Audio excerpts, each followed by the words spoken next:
And now, the philosophy of liberty. Plunder. Imagine you're sitting on your couch watching the big game when a band of Vikings break in and steal your flat-screen TV. What would you do? Since the government's job is to protect property rights, you'd probably call the police. With any luck, you'd get your TV back, the Vikings would be brought to justice, and life would go back to, normal. Until, 3 months later, the Vikings escape from prison, and guess what? They still want your TV. Only this time they hire the mafia to get it for them. Is there really any difference? Hardly. You don't have your flat screen, and the Vikings are still responsible, even if they didn't physically steal it. With any luck, you'd eventually get your TV back, the Vikings and the mafia would be brought to justice, and life would go back to...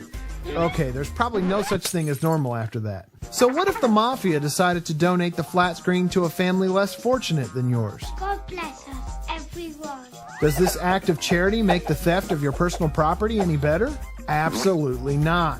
Anytime anyone steals your property, for any reason, with or without the help of the mafia, it's a criminal act of aggression. So what do Vikings and the mafia have to do with Frédéric Bastiat? Not much, but Bastiat once said, "Government is a great fiction where everybody seeks to live at the expense of everybody else." Bastiat observed that instead of hiring the mafia, contemporary Vikings lobby Congress to get what they want. Acts of aggression that are criminal when committed by you or I suddenly become legal through the magic of legislation. In this way, individuals or groups of people are able to steal life, liberty, and property of others with the protection and assistance of the government. It's what Bastiat called legal plunder. This film is not yet rated. What does legal plunder look like? Sometimes legal plunder is easy to see. When banks or businesses get billions of dollars in bailouts, that's legal plunder.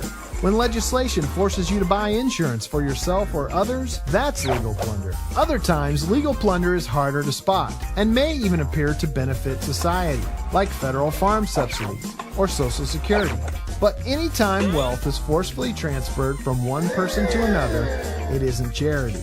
It's just another form of legal plunder. Legal plunder doesn't only apply to money. Government coercion that steals someone's life or freedom is another form of plunder.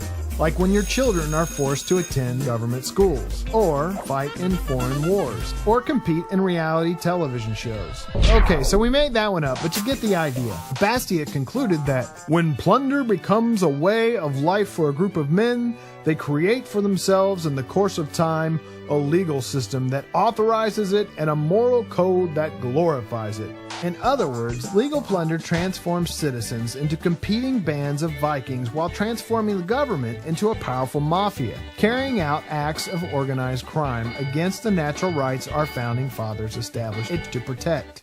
In this vicious cycle, it's just a matter of time before the neighbor we plundered uses the government to plunder us. So the next time you see